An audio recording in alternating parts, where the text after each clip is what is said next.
Hidup mahasiswa, hidup mahasiswa, hidup rakyat Indonesia.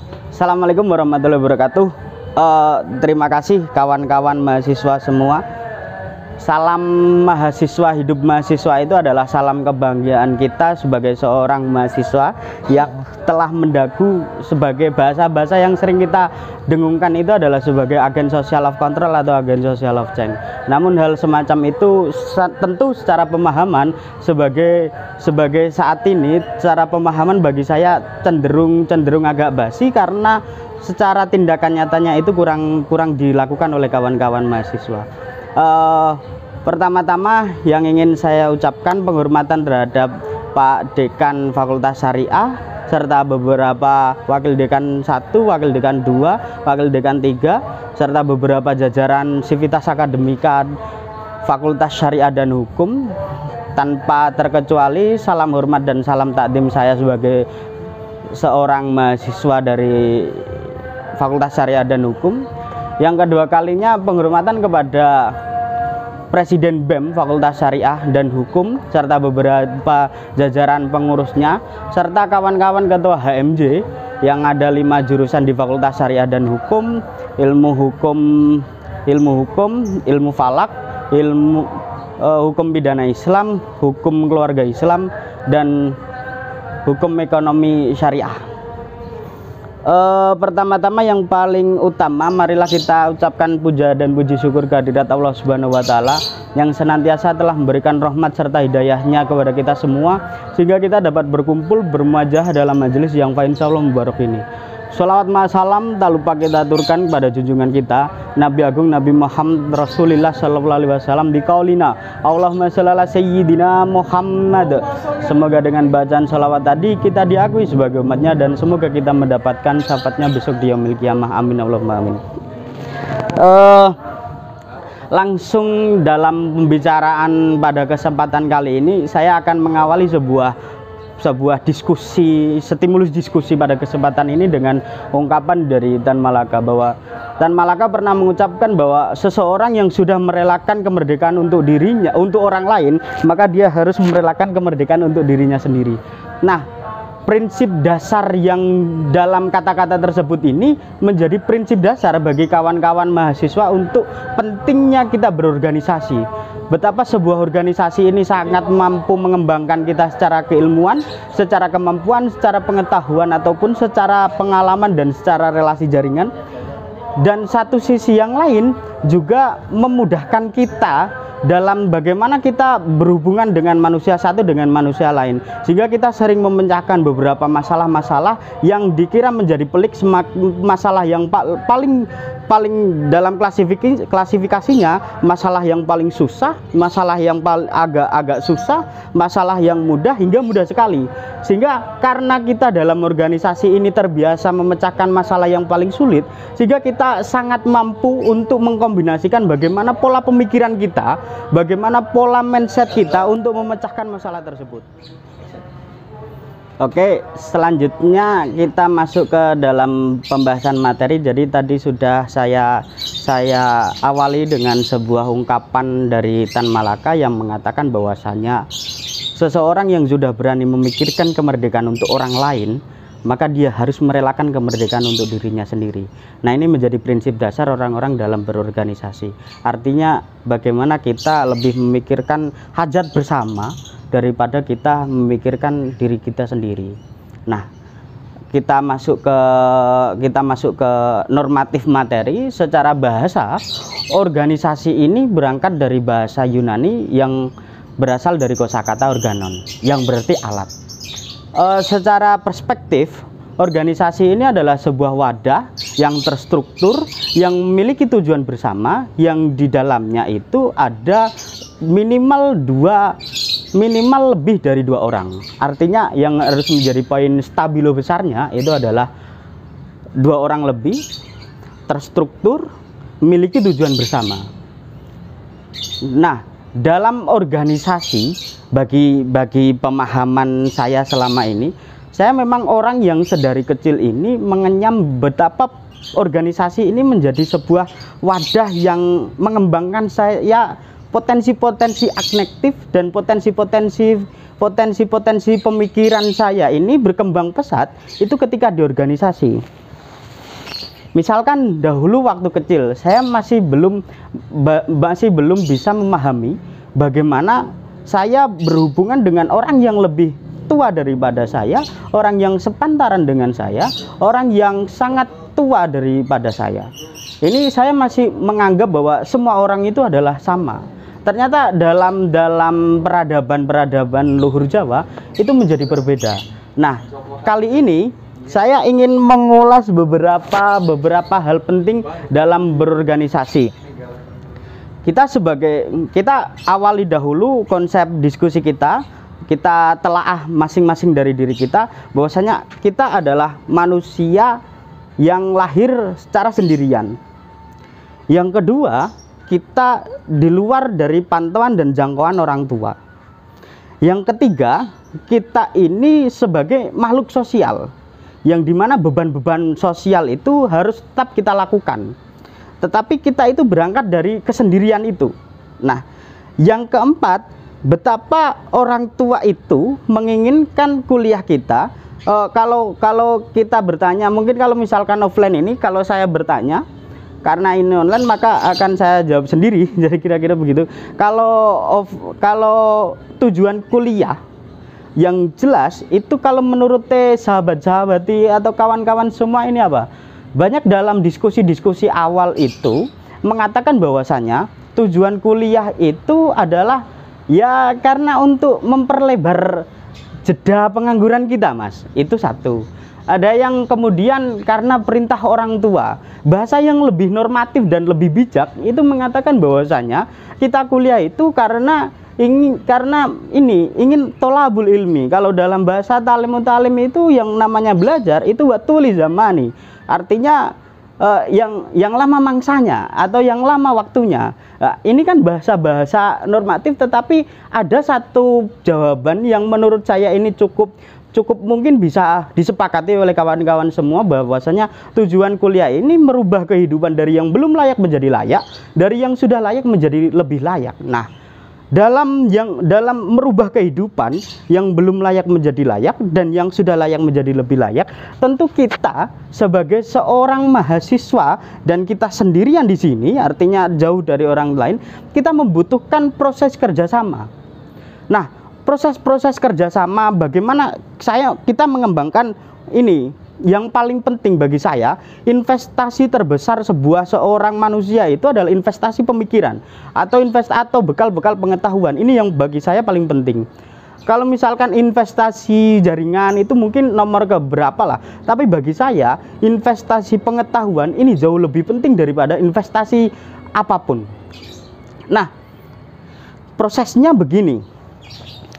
Kita kalau ingin merubah kehidupan dari yang belum layak menjadi layak, dari yang sudah layak menjadi layak, maka kita harus bekerja sama, kita harus menstimulus diri kita ini sendiri, bahwasanya diri kita ini adalah orang yang minoritas dalam segi apapun. Itu dulu yang paling penting bagi saya. Kita harus memahami bahwa diri kita ini adalah orang minoritas dalam segi apapun. Minoritas dalam berkarya, minoritas dalam bersahabat, bersekawan, minoritas dalam pengetahuan, minoritas dalam berjejaring. Sehingga kalau kita memahami orang-orang minoritas ini selalu akan memikirkan bagaimana dia ingin menjadi orang mayoritas. Nah, sehingga yang paling penting dilakukan adalah belajar. Nah, organisasi di sini bukan, kalau misalkan kita dalam kelas, saya tidak menafikan betapa waktu kita sangat terbuang banyak ketika kita, kalau kuliah biasanya itu dalam satu hari itu paling kita di dalam kelas hanya sekitar 200 menit satu hari, dan itu banyak jeda waktu yang terbuang sia-sia kalau kita tidak manfaatkan betul untuk menggali segala bentuk keilmuan, segala bentuk informasi lain yang itu berfungsi dalam pengembangan diri kita sendiri. Oke, terima kasih. Ketika tadi kita sudah mengetahui betapa pentingnya organisasi untuk pengembangan diri kita sendiri, dan kita mengawali prinsip-prinsip dasar organisasi, terus kemudian kita memahami ini organisasi-organisasi yang ada di Win Wali Songo. organisasi yang ada di UIN Wali Songo ini ada organisasi intra dan organisasi ekstra. Ketika berbicara intra itu tentu kita harus kembali ke sejarah lama, yaitu waktu zaman NKK BKK-nya zaman Presiden Soeharto, bahwasanya organisasi intra itu memang dibentuk saat itu dibentuk untuk pemerintahan agar bisa mengontrol kawan-kawan mahasiswa, sehingga karena zaman dahulu era Presiden Soeharto itu pemerintahan terkesan autokritik, tidak tahan untuk dikritik, apalagi suara-suara mahasiswa. Dua sifat utama mahasiswa itu adalah kritisisme dan idealisme, dan ini jangan dihilangkan dari kawan-kawan mahasiswa. Nah, tetapi dalam perkembangannya intra ini terus kemudian dalam perkembangan era sekarang, saya sangat mengapresiasi betul betapa kawan-kawan intra hari ini, satu sisi yang lain dia sebagai mitra kritis pemerintah dalam kaitan ini adalah birokrasi kampus, tapi satu sisi yang lain, kawan-kawan intra ini juga memikirkan bagaimana bekal pengetahuan terhadap rakyat-rakyatnya, atau kalau dalam HMJ ini adalah rakyat-rakyat dalam jurusannya, kalau dalam fakultas rakyat-rakyat dalam fakultasnya, ini dengan kegiatan-kegiatan semacam seminar atau diskusi publik dan yang lain sebagainya, atau pelatihan-pelatihan. Nah, organisasi intra di Fakultas Syariah ada Dema Fakultas Syariah. Dema Fakultas Syariah ini adalah badan eksekutifnya, kemudian SEMA Fakultas Syariah ini sebagai badan legislatifnya, kemudian ada 5 HMJ, himpunan mahasiswa jurusan, HMJ Hukum Pidana Islam, HMJ Hukum Ekonomi Syariah, HMJ Hukum Keluarga, HMJ Ilmu Falak, dan HMJ Ilmu Hukum, serta ada sekitar 8 UKM yang nantinya juga akan mengembangkan bakat serta minat sahabat-sahabati semua. 8 UKM tersebut, yang pertama adalah FOSIA. FOSIA ini adalah UKM yang menampung keperempuanan. Mungkin di SMA atau di SMK sudah mendengar bahasa Nahdlatul Nisa atau kesetaraan gender. Mungkin di FOSIA kita bisa mengembangkan betapa gender, feminisme, Nahdlatul Nisa itu menjadi isu-isu atau diskusi-diskusi yang sangat hangat untuk dibicarakan para perempuan. Jadi tidak hanya laki-laki saja yang bisa mengambil peran-peran sebagai seorang pimpinan atau pemimpin. Nah, perempuan ini juga bisa. Nah, kemudian ada JKH. JKH di sini adalah kawan-kawan nanti yang akan mewadahi kadro seni robana, terus kemudian seni kaligrafi. Jadi JKH ini akan mengembangkan kawan-kawan yang dahulunya mungkin masih mengenyam, masih belum mengenyam atau mungkin sudah mengenyam tingkat pendidikan pesantren. Di dalam JKH ini nanti kawan-kawan bisa mengakses bagaimana sih cara atau kita memahami kitab kuning, karena apapun itu kitab kuning dalam pemahaman Islam ini menjadi bekal yang cukup kuat ketika kita berbicara dengan buku-buku yang lain. Bukan menafikan buku-buku yang lain, tapi referensi kitab kuning ini adalah referensi dasar, dan referensi buku-buku bacaan-bacaan kita selama ini itu adalah referensi pengembangan. Bisa dibayangkan kalau kita cakap dalam dalam membaca dan memahami kitab kuning, dan kita cakap dalam membaca buku-buku biasa, maka keilmuan kita terkesan intelektual. Ini yang sangat penting di JKH. Yang kemudian ada Justisia. Justisia di sini adalah UKM unit kegiatan mahasiswa yang mewadahi kawan-kawan yang ingin atau memiliki minat dan bakat di bidang-bidang jurnalistik. Bagaimana kita mempelajari tentang sebagai seorang reporter, bagaimana kita mempelajari tentang seni-seni jurnalistik dan yang lain sebagainya. Ini sangat menjadi penting karena kita akan memahami bagaimana kita bisa melakukan seni tulis menulis, karena banyak pemahaman mengatakan bahwasanya orang pintar itu tidak hanya dilihat dari apa yang dia bicarakan, tetapi orang pintar itu dilihat dari bagaimana tulisannya. Nah, ini menjadi penting, bisa menulis itu menjadi penting. Yang keempat ada UKM Binora. UKM Binora ini UKM olahraga. Jadi kawan-kawan yang hobi futsal, hobi voli, hobi badminton bisa mengembangkan bakat minatnya, dan ini nanti akan ada lomba antar fakultas ke fakultas di UIN Wali Songo, antar kampus di kampus PTKIN yang lain. Ini di Binora. Yang terus kemudian yang kelima ada ini lisan. UKM lisan di sini adalah UKM yang membahas tentang bagaimana kita bisa belajar bahasa Arab, bahasa Inggris, dan baca kitab kuning juga ada di sini di UKM lisan ini. Yang keenam ada Forse. Forse ini forum studi hukum ekonomi Islam. Bukan berarti kawan-kawan mahasiswa yang berangkat dari hukum pidana, hukum keluarga, ilmu falak atau ilmu hukum, dia bisa mengembangkan potensi hukum ekonominya, terus hukum bisnisnya, bagaimana kita memahami kepailitan, bagaimana kita memahami ekonomi syariah, karena sekarang saat ini bank-bank konvensional itu sedang mengarahkan kepada potensi-potensi bank syariah, sehingga kita bisa memahami hukum-hukum ekonomi syariah secara hukum ekonomi Islam itu di Forse ini menjadi penting. Yang ketujuh itu ada teater asa, teater asa. Di sini kita mengembangkan potensi-potensi seni. Jadi kawan-kawan memiliki bakat minat di bidang seni apapun, seni peran, seni rupa atau seni musik apapun, ini akan terwadahi betul. Bagaimana asa nanti kawan-kawan teater asa akan meramu kawan-kawan yang ingin mengembangkan potensi-potensi di bidang seninya. Dan yang terakhir di angka 8 ini adalah FKHM, Forum Kajian Hukum Mahasiswa. Ini menjadi UKM penting juga, karena UKM ini secara tegas dan nyata itu mengatakan sebagai forum kajian hukum mahasiswa. Artinya kalau dalam fakultas-fakultas hukum yang selama ini dipahami kawan-kawan, itu pasti ada yang namanya kayak klinik hukum. Terus kalau di UIN Yogyakarta itu ada PSKH, Pusat Studi dan Konsultasi Hukum. Jadi di FKHM ini kawan-kawan nanti akan bisa mengembangkan bagaimana linearisasi jurusan-jurusan hukum yang berangkat dari Fakultas Syariah dan Hukum, orientasinya ini nanti akan bisa berkembang dalam profesi-profesi apakah. Ini yang terkait organisasi intra. Kemudian organisasi ekstra. Organisasi ekstra di sini banyak yang kemudian mengatakan bahwasanya organisasi ekstra mungkin adalah organisasi yang di luar. Tetapi organisasi ekstra inilah yang mengawali segalanya. Itu bahasa yang sering saya dengarkan dari sejak mahasiswa baru, sehingga ada organisasi ekstra yang cukup bagi saya itu mampu mengembangkan kita. Karena kalau misalkan dalam organisasi ekstra itu, organisasi ekstranya ada organisasi daerah, terus ada PMII, ada HMI, ada KAMI, ada IMM, ada GMNI.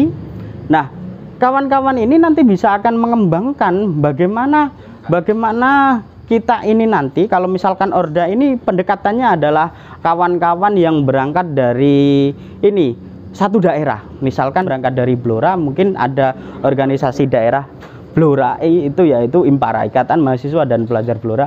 Mungkin dari Grobogan ada IMPG, dari Pati ada KMPP, dari Kendal ada IMAKEN, dan dari Tegal ada IMT dan yang lain sebagainya. Ini Orda yang mewadahi kita dalam berorganisasi ekstra yang berangkat dari kesamaan daerah.